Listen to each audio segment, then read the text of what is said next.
Dr. Seward's diary continued. For a while, sheer anger mastered me. It was as if he had, during her life, struck Lucy on the face. I smote the table hard and rose up as I said to him, "Dr. Van Helsing, are you mad?" He raised his head and looked at me, and somehow the tenderness of his face calmed me at once. "Would I were," he said. "Madness were easy to bear compared with truth like this. Oh, my friend, why think you did I go so far around? Why take so long to tell you so simple a thing? Was it because I hate you and have hated you all my life? Was it because I wished to give you pain? Was it that I wanted now so late revenge for that time when you saved my life, and from a fearful death? Ah, no." "Forgive me," I said. He went on, "My friend, it was because I wished to be gentle in the breaking to you, for I know you have loved that so sweet lady. But even yet I do not expect you to believe. It is so hard to accept at once any abstract truth, that we may doubt such to be possible when we have always believed the no of it. It is more hard still to accept so sad a concrete truth, and of such a one as Miss Lucy. Tonight I go to prove it. Dare you come with me?" Hi, 3D, welcome. This staggered me. A man does not like to prove such a truth. Byron accepted from the category jealousy. This is a Byron quote. And prove the very truth he most abhorred. He saw my hesitation and spoke. "The logic is simple. No madman's logic this time, jumping from tussock to tussock in a misty bog. If it be not truth, then proof will be relief. At worst, it will not harm. If it be true, there is the dread, yet very dread should help my cause. For in it is some need of belief. Come, I tell you what I propose first, and then we go off now and see that child in the hospital. Dr. Vincent of the North Hospital, where the paper said the child is friend of mine, and I think of yours since you were in class at Amsterdam. He will let 2 scientists see his case, if he will not let 2 friends. We shall tell him nothing, but only that we wish to learn, and then, he took a key from his pocket and held it up, and then we spend the night, you and I, in the churchyard where Lucy lies. This is the key that locked the tomb. I had it from the coffin man to give to Arthur. My heart sank within me, for I felt that there was some painful ordeal before us. I could do nothing, however, so I plucked up what heart I could and said that we had better hasten, as the afternoon was passing. We found the child awake. It had had a sleep and taken some food, and altogether was going on well. Dr. Vincent took the bandage from its throat and showed us the punctures. There was no mistaking the similarity to those which had been on Lucy's throat. They were smaller, and the edges looked fresher. That was all.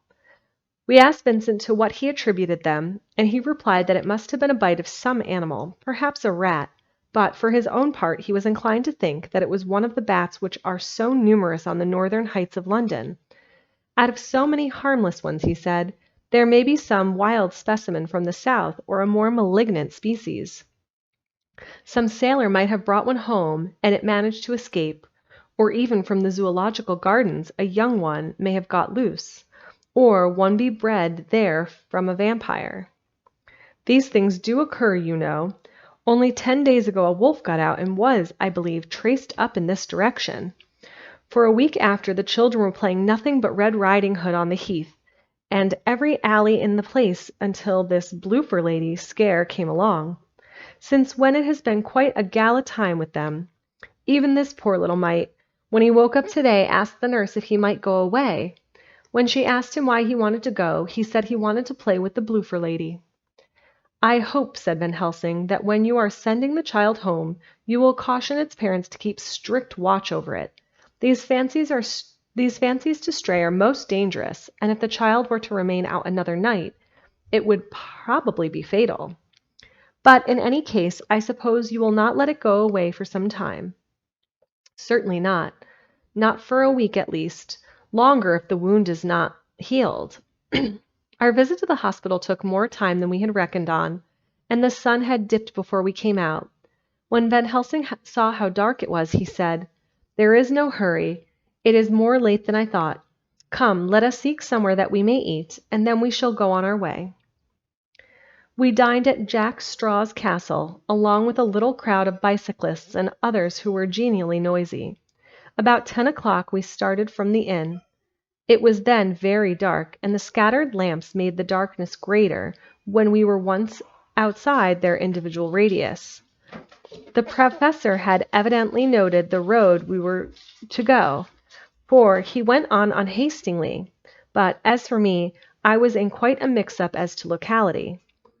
As we went further, we met fewer and fewer people, till at last we were somewhat surprised when we met even the patrol of horse police going their usual suburban round. At last we reached the wall of the court of the churchyard, where we climbed over, with some little difficulty, for it was very dark, and the whole place seemed so strange to us. We found the Westenra tomb. The professor took the key, opened the creaky door, and standing back politely, but quite unconsciously, motioned me to precede him. There was a delicious irony in the offer, and the courtliness of giving preference on such a ghastly occasion. My companion followed me quickly and cautiously drew the door closed. After carefully ascertaining that the lock was a falling and not a spring, in the latter case we should have been in a bad plight. Then he fumbled in his bag, and taking out a matchbox and a piece of candle, proceeded to make a light. The tomb in the daytime, and when wreathed with fresh flowers, had looked grim and gruesome enough, but now, some days afterward, when the flowers hung lank and dead, their whites turning to rust and their greens to browns, when the spider and the beetle had resumed their accustomed dominance, when time-discolored stone and dust-encrusted mortar and rusty dank iron and tarnished brass, and the clouded silver plating gave back the feeble glimmer of a candle, the effect was more miserable and sordid than could have been imagined. It conveyed irresistibly the idea that life, animal life, was not the only thing which could pass away. Van Helsing went about his work systematically, holding his candle so that he could read the coffin plates, and so holding it that the sperm dropped in the white patches, which congealed as they touched the metal. He made assurance of Lucy's coffin, another search in his bag, and he took out a turn-screw. "What are you going to do?" I asked. "To open the coffin. You shall yet be convinced." Straightway he began taking out the screws, and finally lifted off the lid, showing the casing of lead beneath. The sight was almost too much for me. It seemed to be as much an affront to the dead as it would have been to have stripped off her clothing in her sleep, whilst living. I actually took a hold of his hand to stop him. He only said, "You shall see," and again fumbling in his bag, took out a tiny fret saw. Striking the turn-screw through the lead with a swift downward stab which made me wince, he made a small hole, which was, however, big enough to admit the point of the saw. I had expected a rush of gas from the weak old corpse. We doctors, who have had to study our dangers, have to become accustomed to such things, and I drew back towards the door. But the professor never stopped for a moment. He sawed down a couple of feet along one side of the lead coffin, and then across, and then down the other side. Taking the edge of the loose flange, he bent it back towards the foot of the coffin, and holding up the candle into the aperture, motioned for me to look. I drew near and looked. The coffin was empty. It was certainly a surprise to me, and gave me a considerable shock, but Van Helsing was unmoved. He was now more sure than ever of his ground, and so emboldened to proceed in his task. "Are you satisfied now, friend John?" he asked. I felt all the dogged argumentativeness of my nature awake within me as I answered him. "I am satisfied that Lucy's body is not in that coffin, but that only proves one thing." "And what is that, friend John?" "That it is not there." "That is good logic," he said, "so far as it goes. But how can you account for it not being there?" "Perhaps a body snatcher," I suggested. "Some of the undertaker's people may have stolen it." I felt that I was speaking folly, and yet it was the only real cause which I could suggest. The professor sighed. "Ah, well," he said, "we must have more proof. Come with me." He put on the coffin lid again, gathered up all his things, and placed them in the bag, blew out the light, and placed the candle also in the bag. We opened the door and went out. Behind us, he closed the door and locked it. He handed me the key, saying, "Will you keep it? You had better be assured." I laughed. It was not a very cheerful laugh. I am bound to say, as I motioned him to keep it, "A key is nothing," I said. "There may be duplicates, and anyhow, it is not difficult to pick a lock of that kind." He said nothing, but put the key in his pocket. Then he told me to watch at one side of the churchyard, whilst he would watch at the other. I took up my place behind a yew tree, and saw his dark figure move until the intervening headstones and trees hid it from my sight. It was a lonely vigil. Just after I had taken my place, I heard a distant clock strike 12, and in time came 1 and 2. I was chilled and unnerved and angry with the professor for taking me on such an errand, and with myself for coming. I was too cold and too sleepy to be keenly observant, and not sleepy enough to betray my trust, so altogether I had a dreary, miserable time. Suddenly, as I turned round, I thought I saw something like a white streak moving between 2 dark yew trees on the side of the churchyard farthest from the tomb. At the same time, a dark mass moved from the professor's side to the ground, and hurriedly went towards it. Then I too moved, but I had to go round headstones and rallied off tombs, and I stumbled over graves. The sky was overcast, and somewhere far off an early cock crew. A little way off, beyond a line of scattered juniper trees, which marked the pathway to the church, a white dim figure flitted in the direction of the tomb. The tomb itself was hidden by trees, and I could not see where the figure disappeared. I heard the rustle of actual movement where I had first seen the white figure, and coming over found the professor holding in his arms a tiny child. When he saw me, he held out to me and said, "Are you satisfied now?" "No," I said, in a way that I felt was aggressive. "Do you not see the child?" "Yes, it is a child. But who brought it here? And is it wounded?" I asked. "We shall see," said the professor, and with one impulse we took our way out of the churchyard, he carrying the sleeping child. When we had got a little distance away, we went into a clump of trees and struck a match, and I looked at the child's throat. It was without a scratch or scar of any kind. "Was I right?" I asked triumphantly. "We were just in time," said the professor thankfully. We had now to decide what we were to do with the child, and so consulted about it. If we were to take it to the police station, we should have to give some account of our movements during the night. At least, we should have had to make some statement as to how we came to find the child. So finally we decided that we would take it to the heath, and when we heard a policeman coming, would leave it where he could not fail to find it. We would then seek our way home as quickly as we could. All fell out well. At the edge of Hampstead Heath, we heard a policeman's heavy tramp, and laying the child on the pathway, we waited and watched until he saw it as he flashed his lantern to and fro. We heard his exclamation of astonishment, and then we went away silently. By good chance, we got a cab near the Spaniards and drove to town. I cannot sleep, so I make this entry. But I must try to get a few hours' sleep, as Van Helsing is to call on me at noon. He insists that I shall go with him on another expedition.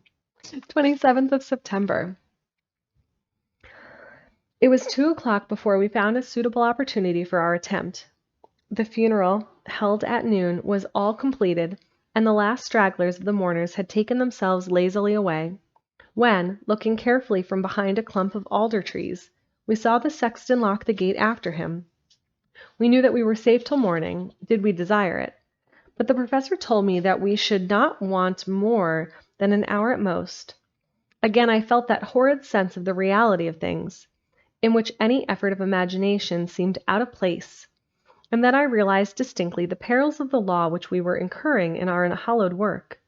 Besides, I felt it was all so useless. Outrageous as it was to open a leaden coffin to see if a woman dead nearly a week were really dead, it now seemed the height of folly to open the tomb again, when we knew from the evidence of our own eyesight that the coffin was empty. I shrugged my shoulders, however, and rested silent, for Van Helsing had a way of going on his own road, no matter who remonstrated. He took the key, opened the vault, and again courteously motioned me to proceed. The place was not so gruesome as last night, but oh, how unutterably mean-looking when the sunshine streamed in. Van Helsing walked over to Lucy's coffin, and I followed. He bent over and again forced back the leaden flange, and then a shock of surprise and dismay shot through me. There lay Lucy, seemingly just as we had seen her the night before her funeral. She was, if possible, more radiantly beautiful than ever, and I could not believe that she was dead. The lips were red, nay, redder than before, and on the cheeks was a delicate bloom. "Is this a juggle?" I said to him. "Are you convinced now?" said the professor in response.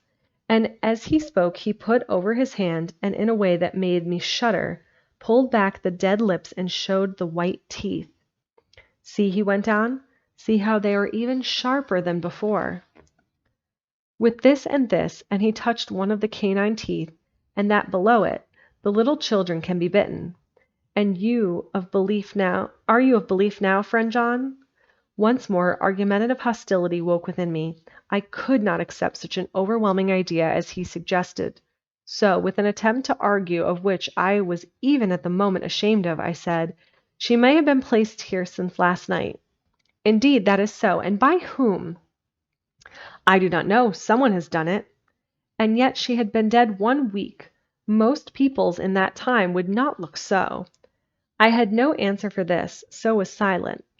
Van Helsing did not seem to notice my silence. At any rate, he showed neither chagrin nor triumph. He was looking intently at the face of the dead woman, raising the eyelids and looking at the eyes, and once more opening the lips and examining the teeth. Then he turned to me and said, "Here, there is one thing which is different from all recorded. Here is some dual life that is not as that common. She was bitten by the vampire when she was in a trance, sleepwalking. Oh, you start, you do not know that, friend John, but you shall know it all later. And in trance could he best come to take more blood. In trance she died, and in trance she is undead. So it is that she differ from all other. Usually when the undead sleep at home," as he spoke he made a comprehensive sweep of his arm to designate what to a vampire was home, "their face show what they are. But this so sweet that was, when she not undead, she go back to the nothings of the common dead. There's no malign there, see, and so it make hard that I must kill her in her sleep." This turned my blood cold, and it began to draw upon me that I was accepting Van Helsing's theories. But if she were really dead, what was there of terror in the idea of killing her? He looked up at me and evidently saw the change in my face, for he said almost joyously, "Ah, you believe me now." Hi, the board silver, welcome and thank you. Let's see if I'm going to get through this little chunk and then I'll pop up and say hi. I answered, "Do not press me too hard all at once. I am willing to accept. How will you do this bloody work?" "I shall cut off her head and fill her mouth with garlic, and I shall drive a stake through her body." It made me shudder to think of so mutilating the body of the woman whom I had loved. And yet the feeling was not so strong as I had expected. I was, in fact, beginning to shudder at the presence of this being, this undead as Van Helsing called it, and to loathe it. Is it possible that love is all subjective or all objective? I waited a considerable time for Van Helsing to begin, but he stood as if wrapped in thought. Presently he closed the catch of his bag with a snap, and said, "I have been thinking and have made up my mind as to what is best. If I do simply follow my inclining, I would do now, at this moment, what is to be done. But there are other things to follow, and things that are 1,000 times more difficult, and that them we do not know. This is simple. She have yet no life taken, though that is of time, and to act now would be to take danger from her forever. But then we may have to want Arthur, and how shall we tell him of this? If you, who saw the wounds on Lucy's throat, and saw the wounds so similar on one child's at the hospital, if you who saw the coffin empty last night, and full today with a woman who have not changed only to be more rose and more beautiful in a whole week after she died, if you know of this, and know of the white figure last night that brought the child to the churchyard, and yet of your own senses you do not believe, how can I expect Arthur, who know none of those things, to believe?" He doubted me when I took him from her kiss when she was dying. I know he has forgiven me because in some mistaken idea I had done things to prevent him say goodbye. Oh, to prevent him say goodbye as he ought. And he may think that in some more mistaken idea this woman was buried alive, and that in most mistake of all we have killed her. He will then argue back that it is we, mistaken ones, that have killed her by our ideas, and so he will be much unhappy always. Yet he never can be sure, and that is the worst of all. And he will sometimes think that she he loved was buried alive, and that will paint his dreams with horror of what she must have suffered. And again he will think that we may be right, and that his so beloved was, after all, an undead. No, I told him once, and since then I learned much. Now, since I know it is all true, 100,000 times more do I know that he must pass through the bitter waters to reach the sweet. He, poor fellow, must have 1 hour that will make the very face of heaven grow black to him. Then we can act for good all around and send him peace. My mind is made up. Let us go. You return home for tonight in your asylum, and see that all be well. As for me, I shall spend the night here in this churchyard, in my own way. Tomorrow night you will come to me to the Berkeley Hotel at 10 of the clock. I shall send for Arthur to come too, and also that so fine young man of America that gave his blood. Later we shall all have work to do. I come with you so far as Piccadilly and there dine, for I must be back here before the sun set. So we locked the tomb and came away, and got over the wall of the churchyard, which was not much of a task, and drove back to Piccadilly. This is a note left by Van Helsing in his portmanteau, Berkeley Hotel, directed to John Seward, M.D., not delivered. 27th of September. Dear John, I write this in case anything should happen. I go alone to watch in that churchyard. It please me that the undead Miss Lucy shall not leave tonight, that so on the morrow night she may be more eager. Therefore I shall fix some things she like not, garlic and a crucifix, and so seal up the door of the tomb. She is young as undead, and will heed. Moreover, these are only to prevent her coming out. They may not prevail on her wanting to get in. For then the undead is desperate, and must find the line of least resistance, whatever it may be. I shall be at hand all the night from sunset until after the sunrise, and if there be aught there may be learned, I shall learn it. For Miss Lucy, or from her, I have no fear.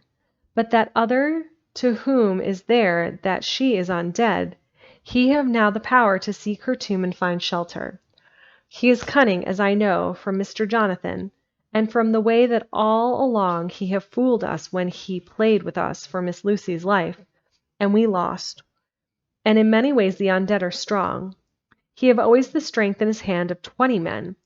Even we 4 who gave our strength to Miss Lucy, it also is all to him. Besides, he can summon his wolf, and I know not what.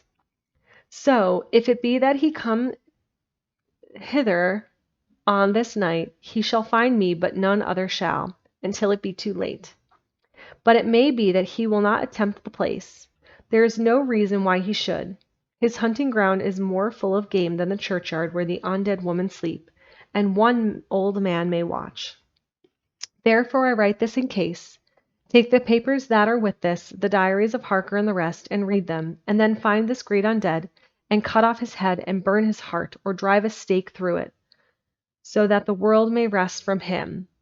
If it be so, farewell, Van Helsing. Dr. Seward's Diary, 28th of September.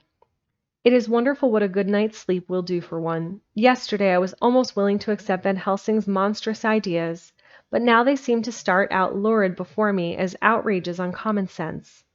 I have no doubt that he believes it all. I wonder if his mind can have become in any way unhinged. Surely there must be some rational explanation of all these mysterious things.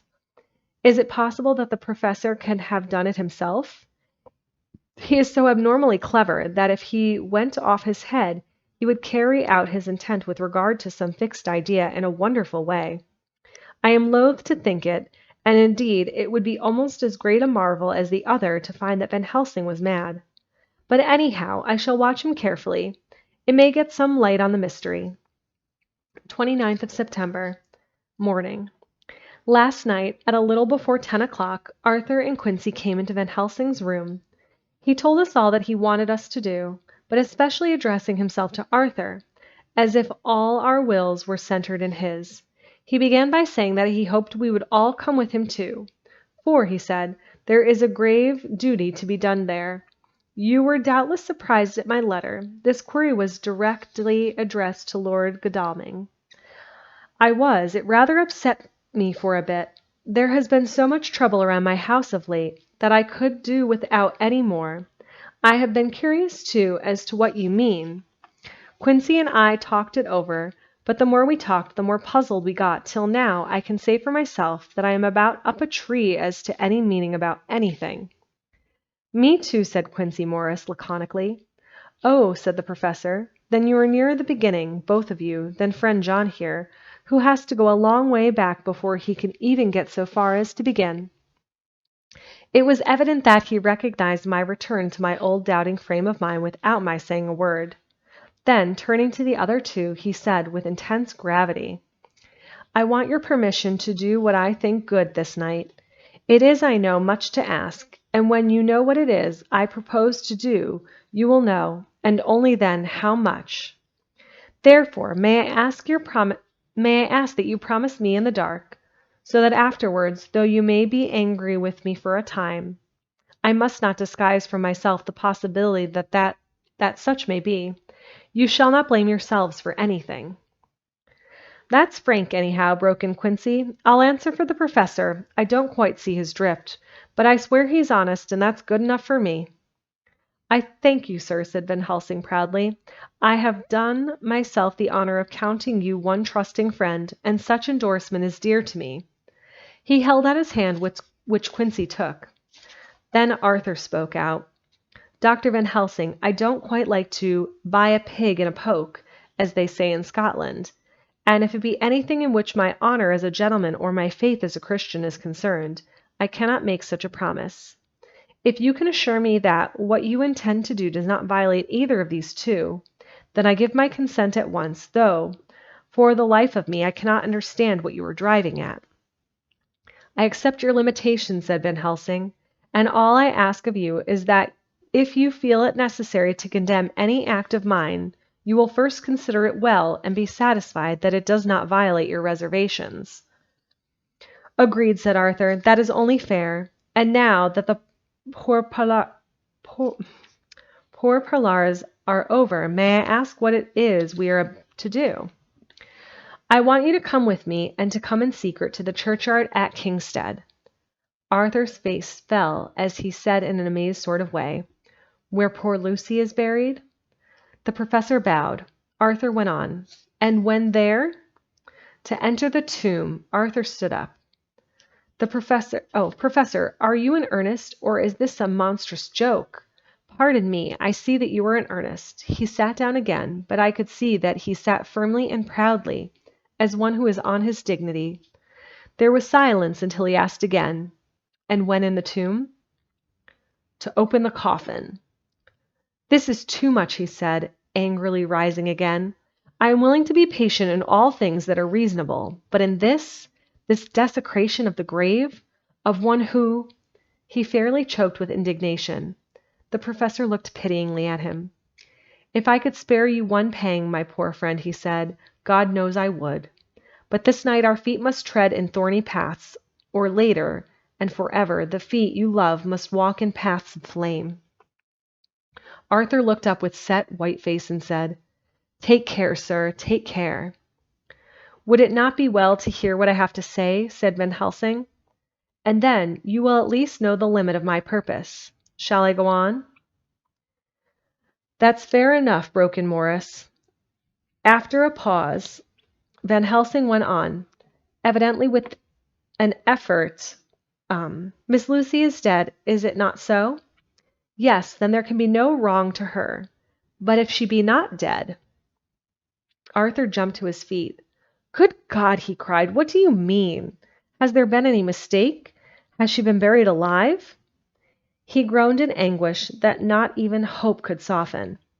I did not say she was alive, my child. I did not think it. I go no further than to say that she might be undead. Undead, not alive? What do you mean? Is this all a nightmare, or what is it? There are mysteries which men can only guess at, which age by age they may solve only in part. Believe me, we are now on the verge of one. But I have not done. May I cut off the head of dead Miss Lucy? Heavens and earth, no, cried Arthur in a storm of passion. Not for the wide world will I consent to any mutilation of her dead body, Dr. Van Helsing. You try me too far. What have I done to you that you should torture me so? What did that poor sweet girl do that you should want to cast such dishonor on her grave? Are you mad that speak such things? Or am I mad that listen to them? Don't dare to think more of such a desecration. I shall not give my consent to anything you do. I have a duty to do in protecting her grave from outrage, and by God I shall do it. Van Helsing rose up from where he had all the time been seated and said gravely and sternly, My Lord Godalming, I too have a duty to do, a duty to others, a duty to you, a duty to the dead, and by God I shall do it. All I ask you now is that you come with me and that you look and listen.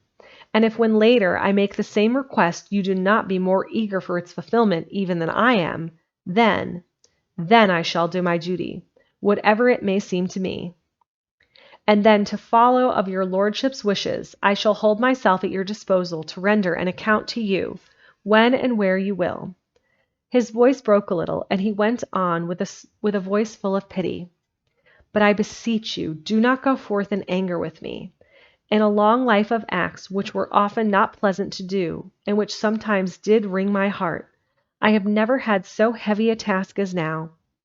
Believe me that if the time comes for you to change your mind towards me, one look from you will wipe away all this so sad hour, for I would do what a man can to save you from sorrow.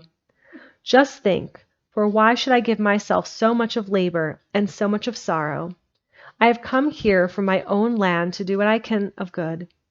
At the first to please my friend John, and then to help a sweet young lady whom, too, I came to love.